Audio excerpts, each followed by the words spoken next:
신종마약은 뭐예요, 그럼? 신종마약이라는 건 이제 2000년대 후반에 그 합성된 마약입니다. 합성마약인데요. 우리나라 같은 경우에는 2009년에 들어왔습니다. 그래서 비교적 옛날 그 고유 우리가 알고 있던 뭐 메스암페타민이나 대마 이런 거에 비해서 새롭게 등장했기 때문에 신종 이렇게 이제 이름이 붙은 거고요. 2009년에 이제 등장을 했는데 그 신종 마약은 다 합성으로 된 합성 화학 물질이고요. 또 이렇게 구조에 따라서 또 여러 분류를 지금 나뉠 수가 있습니다. 그래서 합성 대마도 있고요. 뭐 페네치라민, 트립타민, 뭐 피페라진 이런 식으로 이제 구조로 많이 나뉘어져 있는데 그 중에 대다수가 합성 대마입니다. 합성 대마? 예. 신종 마약류 중에 가장 대표적인 게 합성 대마예요. 근데 합성 대마가 이제 요즘 좀 심각하게 사회 문제가 되고 있고, 합성 대마는 식물의 그 잎에다가 허브라고 우리가 부르는 식물 잎에다가 마약을 흡착을 시켜서 대마처럼 피우는 흡연으로 사용하는 그런 마약입니다. 그래서 그러니까 대마초도 잎이잖아요. 네, 그게 아니고 대마초는 이제 천연 마약 자라나는 그 대마를 잎을 말려서 담배처럼 피우는 게 대마고요. 이거는 그냥 일반 다른 식물의 잎에다가 합성 마약을 갖다가 이렇게 화학 성분을 갖다 그렇죠. 흡착을 시킵니다. 그래서 이거를 담배 꼭 대마처럼 피우는데 그래서 이름이 합성 대마인 거예요. 합성 대마. 그러니까 사실은 대마 성분은 아닙니다. 전혀 다른 건데요. 대마처럼 피우기 때문에 이제 합성 대마라고 불리우는데, 그게 이제 위험한 이유는 대마에 비해서 아주 강력합니다. 그 효과가. 그래서 아주 소량으로도 수십 배, 수백 배 강합니다. 대마보다. 그래서 잘못하면 이제 사망까지 하기 때문에 굉장히 좀 위험한 마약이라고 말씀드릴 수가 있습니다. 이것도 시대에 따라 좀 변화가 있죠. 그럼요. 다 트렌드가 우리나라는 있습니다. 어떤 변화가 있었습니까? 지금 보통 이제 예전에 1980년대 이전에는 그 아편이 이제 대다수 많이 남용이 양귀비 됐었습니다. 아편, 뭐 헤로인 이쪽. 그렇죠. 그랬다가 그리고 이제 1970년대에는요. 대마가 이제 우리나라에 이제 보급이 되기 시작하면서 대중들한테 굉장한 인기를 끌었습니다. 그리고 그때 뭐 이제 70년대에 뭐 많은 이제 유명한 가수들부터 시작해서 연예인 대마 사건 많았죠. 대마초 사건 굉장히 많았잖아요. 그랬죠. 그래서 70년대부터 이제 쭉 지금까지 대마는 이어져 오고요. 그 메스암페타민이 등장한 것은 1980년대 이후입니다. 그래서 그때부터 이제 급격히 우리나라에 퍼지면서 지금까지 이제 가장 많이 남용되는 넘버원으로서 아직까지 그 자리를 차지하고 있는 것이고요. 최근에는 이제 조금 전에 말씀드렸던 신종마약류가 이제 막 등장해서 조금씩 지금 증가하고 있는 그런 추세입니다. 그래서 트렌드를 보면 과거에는 뭐 한 가지 정도를 했었어요. 내가 대마를 하거나 필로폰을 하거나 아편을 하거나, 지금은 막 섞어가지고 다양한 마약을 합니다. 여러 가지를? 신종마약이랑 뭐 대마를 같이 한다든가, 그다음에 필로폰하고 신종마약을 같이 한다든가, 이렇게 복합적으로 하는 그러한 지금 추세를 띠고 있습니다.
의약품 가운데 마약류로 분류되는 의약품들도 있잖아요. 그런 것도 상당히 많죠.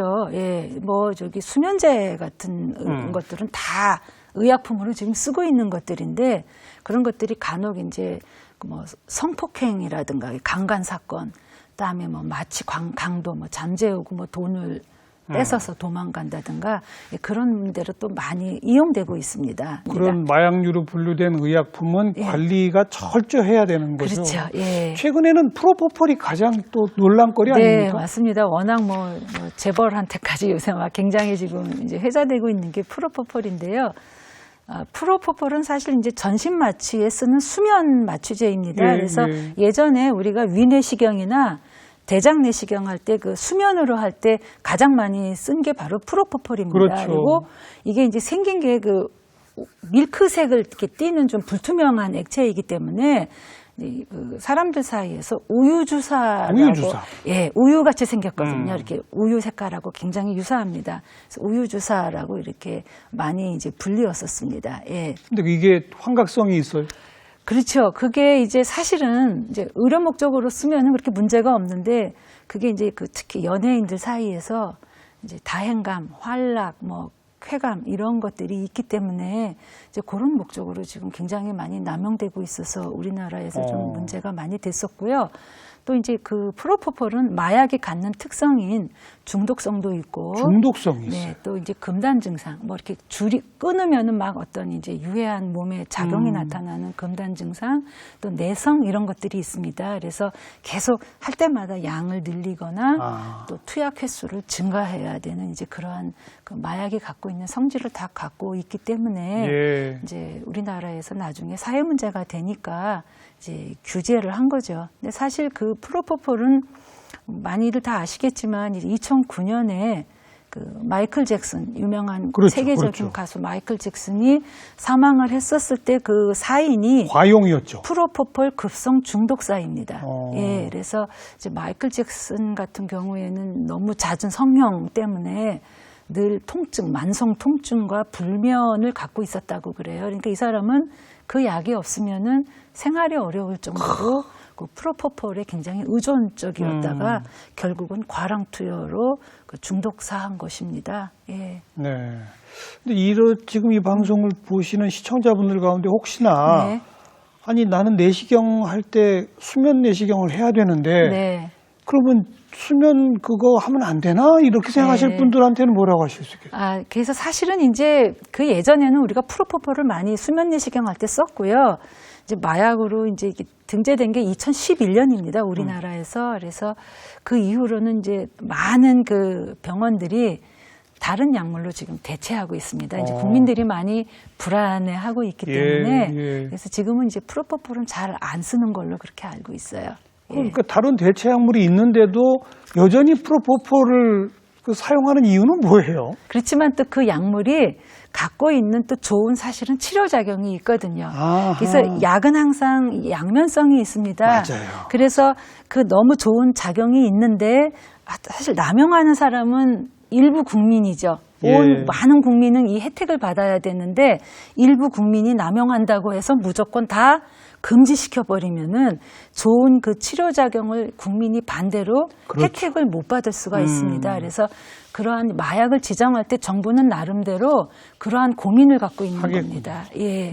바로 그 문제가 되는 프로포폴을 예. 모발에서 이렇게 분석해내는 기법을 네. 우리 국가수가 찾았다고요? 예, 이게 이제 우리나라에서 이제 2011년에 마약으로 딱 정부에서 이제 예. 규제를 하니까 저희가 할 일은 이제 빨리 그 투약한 사람이 소변이나 모발이 들어왔었을 때 검출법을 빨리 개발을 해야 그렇죠. 되잖아요. 그렇죠. 당시에 이 검출법이 없었습니다. 세계적으로. 근데 당장 2011년에 마약으로 나라에서 규제를 하니까 이제 급해진 거죠, 저희가. 그래서 그때 저희 팀원이 한 4개월 정도 거기에 매달려서 이 분석법 개발을 했었습니다. 그래서 2013년 1월에 그 분석법을 그때 저희가 개발을 했고요. 예. 그게 세계 최초로 했다는 게 굉장히 이제 의의가 그렇죠. 있다고 볼 수 있습니다. 예. 뭐 상도 타셨죠? 예, 그거가 이제 2013년 1월에 저희가 개발하고 논문을 그때 이제 내고. 국제 논문을 냈는데 그해 9월에 예, 국제 이제 그 학회에서 최우수 논문상을 받았습니다. 저희가 그래서 그것도 받고 또 그해 11월에는 경찰청에서 주관하는 과학수사 대상을 저희가 수상을 했었습니다. 네. 예. 근데 다른 나라들에서 그걸 안 했다는 얘기는 우리나라가 다른 나라보다는 좀 먼저 프로포폴을 마약류로 분류한 건가요? 네, 그렇죠. 발빠르게 저희가 이제 사실 뭐 마이클 잭슨도 그것 때문에 죽긴 했지만 미국은 아직도 그 프로포폴은 마약은 아닙니다. 근데 이제 우리나라는 너무 많은 연예인들이 그 프로포폴을 이제 남용을 하고 있었기 때문에 정부에서 미리 이제 발빠르게 마약으로 규제를 한 거고요. 예. 그러다 보니까 이제 세계적으로 저희가 제일 먼저 하게 된 분석법을 개발하게 된 것입니다. 예. 그 해당되는 이 약물이라면 약물들이 자꾸 바뀔 때마다 분석법도 전부 따라가야 되는 거예요? 계속 개발해야 됩니다. 아. 네. 예. 그거 쉽지 않겠는데요. 예, 그래서 지금 뭐 특히 이제 신종 마약이 이제 합성품이다 보니까 뭐 A라는 이제 마약이 최근에 개발돼서 이제 시장에 유통된다라고 정보가 오면 이제 정부에서도 그 정보를 보고 빨리 그 A를 마약으로 법을 이제 규제를 시킵니다. 그럼 저희도 빨리 이제 분석법을 막 이제 개발을 해서 마련해 놓습니다. 그러면 또 다시 얼마 안 있어서 B가 나오고. 예, 새로운 또 이렇게 합성품이다 보니까 조금씩 변경을 할 수가 있거든요. 그럼 또 새로운 B라는 물건이 또 시장에 나옵니다. 근데 요 기간이 A에서 B로 가는 기간이 6개월도 채 안 걸립니다, 지금. 그렇게 빨라요? 예, 굉장히 빠르게 변화하고 있습니다. 그러니까 정부에서 규제하고 저희가 분석법을 개발할 때 조금씩 저희가 이제 뒤처질 수밖에 없는 거죠. 예, 그래서 굉장히 그게 지금 좀 많이 어려움을 겪고 있습니다. 그래서 요즘 신종마약이 더 늘어나는군요. 그런 것도 사실은 있습니다. 검출 안 되게 하려고 막 그런 식의. 그래도 아무튼 결국은 또 잡히죠. 아, 그럼요. 계속 뭐 지금 이 시간에도 계속 분석법 저희가 개발하고 있고요. 계속 또 정보를 이제는 뭐 인터넷으로 세계의 정보가 다 들어오기 때문에 예를 들어서 뭐 미국에서 A라는 약물이 지금 등장했다. 나왔다더라. 그럼 이제 금방 우리나라도 사실 오죠. 1, 2년 안에 옵니다. 예. 그럼 미리 이제 그거를 정보를 확보한 다음에 이제 시약도 사고 분석법도 이제 미리 준비를 하고 있는 것이죠. 예. 그런 분석 기법을 이용하면 네. 이게 어디서 만들어졌는지 뭐 이런 것까지도 알 수 있다면서요? 예, 가능합니다. 그래서 그걸 이제 우리가 뭐 이제 프로파일링이라고도 부르고요. 지문 분석이라고도 저희가 지문. 예. 마약의 지문. 예. 그래서 그 이제 필로폰 지금 말씀을 드렸는데 이제 우리나라에서 제일 많이 하는 마약이니까 그 필로폰도 합성 마약이거든요. 그래서 에페드린이라고 하는 그 약물에서 화학물질을 넣어서 만들어내는 게 바로 그 이제 메스암페타민이라는 마약입니다. 근데 그 이제 여러 단계를 거치면서 합성을 하다 보면 나중에 이 만들어지는 이 분말이 100% 순수할 수가 없어요. 거기에 이제 항상 불순물이 들어갑니다. 예. 아주 작은 양이지만 그래서 그 불순물을 이제 우리가 좀 분석을 해보면은 합성법에 따라서 그 불순물이 좀 달라집니다. 시약이 달라지니까요. 그래서 그 이제 분말마다 분말 자체는 같은 메스암페타민 분말이라도 그 안에 들어있는 불순물은 다 다릅니다. 그래서 이걸 이제 사람의 지문이 다 다양하듯이 마약에도 지문이 있다라고 이렇게 이제 얘기를 하고요. 저희는 이제 용어를 이제 굳이 쓰면은 프로파일링이라고 얘기를 합니다. 그래서 그러한 그 분말의 불순물만 갖고 저희가 분석을 해서 합성법도 역으로 추정할 수가 있고요. 그렇게 하다 보면 이제 그 제조원이라든가 예, 제조국 또 어떤 기술자가 제조했는지라는 어느 나라에 누가 네, 그런 것들도 사실은 추정이 가능합니다. 예. 그런 거는 마약 수사 담당하는 경찰하고 협업을 다 할 수 이건 이제 있겠네요. 코어웍이 그러니까 저희도 정보를 많이 받아야 되고요. 예를 들어서 이 분말이 어느 나라에 뭐 어느 기술자한테서 우리가 압수한 거다라는 정보가 있으면 그걸 갖고 저희가 패턴 분석을 해서요. DB를 다 만듭니다. 데이터베이스를. 예, 그래서 이제 나중에 미지의 분말이 들어오면 통계 프로그램을 이용해서 돌리면 이게 우리의 DB에서 어느 것과 유사하다. 예, 그럼 그걸 갖고 이제 정보를 경찰한테가 주는 거죠. 우리나라 마약 이 분석 기법의 수준은 세계 탑 클래스입니까? 사실 이제 이제 머리카락에서 마약 그거는 이제 저희가 안 돼 있었어요. 오. 예, 그러다가 90년대 초에 이제 우리 직원을 미국으로 보내가지고 예. 직접 배워오고 그런 수준이었습니다. 그때는 거의 이렇게 소변만 저희가 할 수 있었어요. 배웠어요? 예, 그래서 이 머리카락은 비교적 그때만 해도 신감정 예. 기법이었기 때문에 이제 미국에 가서 직접 우리 직원이 가서 배워갖고. 연수를 해서 배워갖고 와서 이제 우리한테 전파해갖고 그때만 해도 굉장히 이제 초보적인. 미미한 수준이었었죠. 근데 지금은 뭐 워낙 이제 장비도 많이 발전하고 해서 뭐 굉장히 이제 수준으로서는 저희도 뭐 못지않다라고 예. 말씀드릴 수 있고요. 지금 현재는 뭐 이미 이제 브루나이라든가 베트남, 뭐 스리랑카, 몽골 이런 나라에서 이제 마약 기법을 배우러 연수생들이 계속 오고 있습니다. 우리한테 배우러 오는군요. 예. 그리고 또 저희가 코이카 그 무상 원조 사업을 같이 하고 있어요. 그래서 개발국에다가 과학수사 우리 한국의 국가수의 과학수사 기법을 전수를 하는 예. 그 사업까지 지금 하고 있기 때문에 예. 거의 뭐 이 분석 기술만큼은 이제는 세계 수준에 거의 예, 왔다라고 저희는 자부하고 있습니다. 네. 예. 국립과학수사연구원에 근무하신 지가 벌써 뭐 30년. 네. 그러다 보면 뭐 우리나라 수사물도 그렇습니다만 CSI 예. 그 프로그램 이런 거 많이 보시겠어요? 예, 예전에 굉장히 제가 좋아했던 프로 중에 하나였고요. 예. 그 이제 CSI를 사실 이제 보면서 제가 우리 그 이제 경찰분들한테도 교육을 저희는 이제 많이 하고 있는데요. 그런 얘기를 좀 합니다. 그 이제 드라마에서 오는 좀 이렇게 허구가 사실은 있잖아요. 근데 제일 큰 허구가 뭐예요? 그 드라마? 예, 그게 이제 드라마는 이제 보통 뭐 한 시간 이내에 사건이 발생해서 해결이 다 이루어지다 보니까 많은 분들이 무슨 사건이 나면은 막 하루 안에 다 해결이 된다라고 드라마에서는 그게 이루어져야 되잖아요. 그래서 사실은 이제 그렇지는 않죠. 함축 있게 보여줘야 되니까 스피드하게 막 연출을 해서 그 짧은 시간 안에 사건이 금방 해결되는 것처럼 보여주는 게 그게 이제 실제로는 그렇지 않다라는 게 있고요. 또 하나는 거기에 이제 등장하는 주인공들이 네. 이제 사건 현장에 가서 수사를 하죠. 경찰처럼. 그렇죠. 증거물을 막 수집을 합니다. 예. 이분들이 연구소에 들어와요. 그래서 가운을 입고 분석도 하죠. 분석을 해요. 그렇게 해서 한 사람이 거의 처음부터 끝까지를 다 하는 걸 보여주는데 나중에 막 체포하러 출동도 예, 해요. 그게 이제 거의 맥가이버처럼 나와서 근데 실제로는 뭐 외국 어느 나라도 그렇고 우리나라도 그렇고요. 수사하는 분들은 대부분 경찰이고 그렇죠. 분석하는 사람들은 저희 같은 과학자들의 몫입니다. 그래서 이원화가 되어 있는데 이제 드라마니까 여러 사람을 출연시킬 수가 없기 때문에 알겠어요. 예, 그래서 그런 것들은 좀 틀리다. 네. 예, 그런 얘기들을 많이 해드립니다. 수사하는 사람 따로, 현장에서 각종 증거 채집하는 사람도 따로. 예, 그런 분들도 계시고요. 그렇죠. 보통 이제 경찰분들이 그렇죠. 많이 하시죠. 그 다음에 예. 이제 분석하는 사람도 완전 예, 따로. 그렇죠. 예.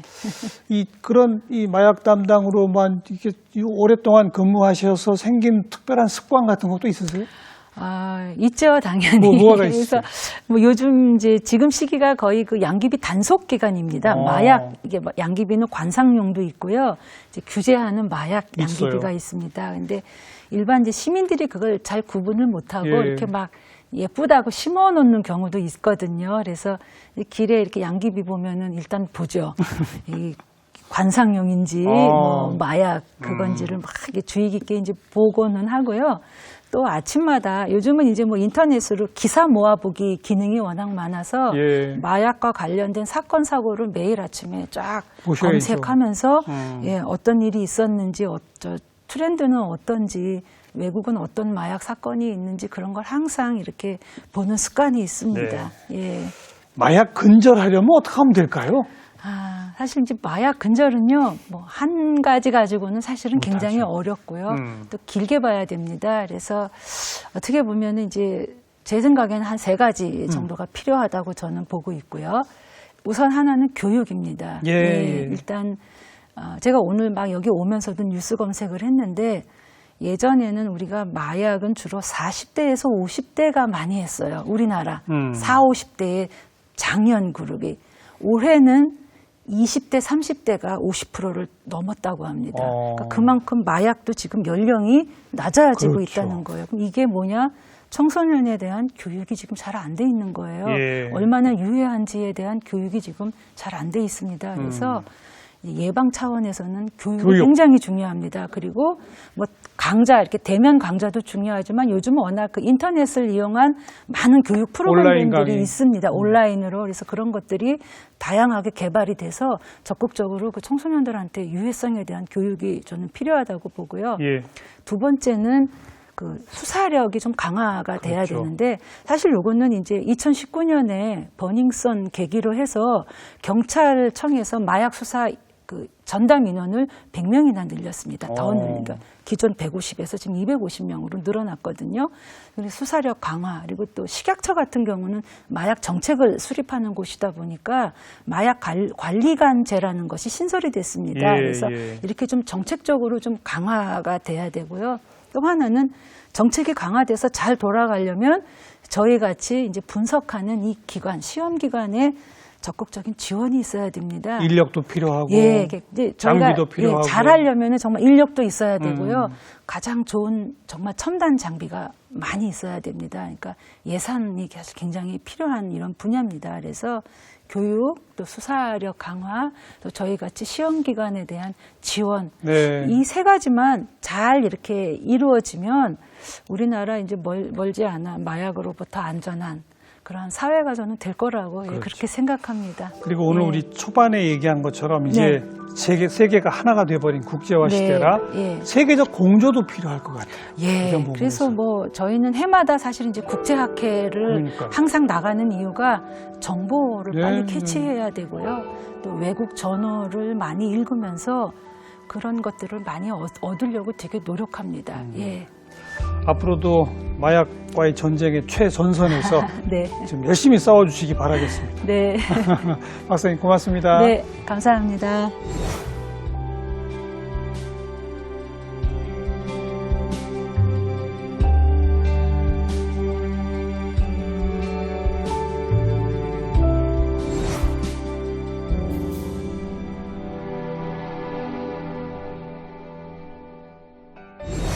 마약은 반드시 흔적을 남깁니다. 절대 빠져나갈 수 없다. 이 말씀을 우리 모두 좀 되새겨야 될 것 같습니다. 다음 시간 또 뵙죠. 안녕히 계십시오.